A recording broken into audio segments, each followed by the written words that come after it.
So oil prices are climbing. Crude hit $130 on Sunday. Highest. Now, here's something to note. Highest since July 2008. Obama era. Again, Democrats.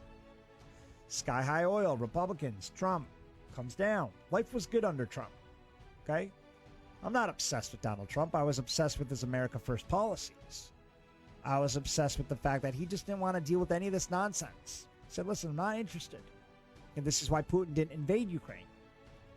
See, the whole thing has been strategically planned for decades now, for years. They were just waiting for the right president to be in charge of running this country for them to strike. And Biden was their boy. Biden has shown. I mean, look what Biden did in just 1 year. 1 year. Biden's only been president for 1 year, believe it or not. I mean, you'd think he was president for a decade with how much disaster and ruin he has inflicted upon the American people. It's only been a year. And I don't care if you're a Democrat or Republican or what side of the fence you sit on. You can't dispute the fact that Biden has done a lot of damage to this country. A tremendous amount. And that he's hurt us all, regardless of party. Which is why the Democrats are now scrambling to take the masks off. Which is why they're scrambling to I mean, look at New York City. They've vacated the vaccine passport. All of a sudden, just like that, gone? What happened? I thought we were following the science. What changed in 1 week? Oh, I know.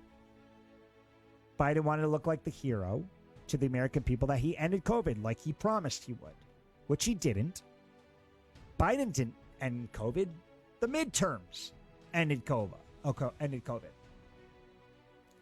Convenient. How convenient that he lets that Kathy Hochul, Governor of New York State, Kathy Hochul, lifts the mask mandate 1 day after the State of the Union address.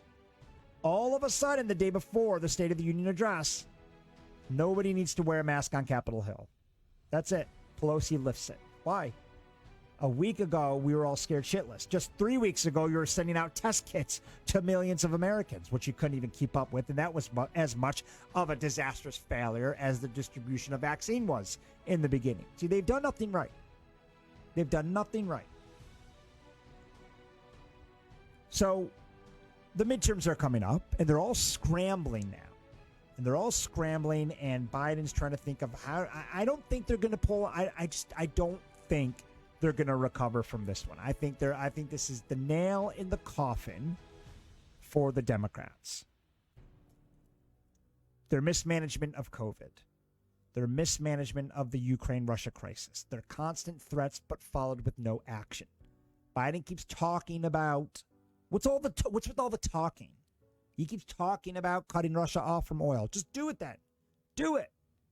Cut them off. Why do we talk about it? The S&P Dow Jones is talking about removing Russia stocks from the indices. Just do it.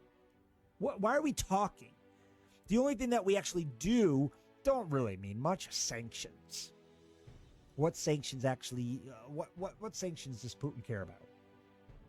Critics are now slamming Biden by pointing to current events as evidence that energy independence is essential. It's always been essential. When the U.S. boasted sanctions against Russia last month, the Treasury Department made clear that the blocking of transactions included a carve-out that allowed energy-related purchases. The administration is leaving the possibility of closing that loophole as an option, turning to Saudi Arabia as an alternative. Could require the U.S. to smooth over some differences between the two nations. So now we need to be held hostage. This is a very, very dangerous and horrific route that we are going down. Venezuela's going to want something. Iran's going to want something. And Joe Biden is not the guy that I want at the table leading negotiations with the likes of Iran, Venezuela, Saudi Arabia.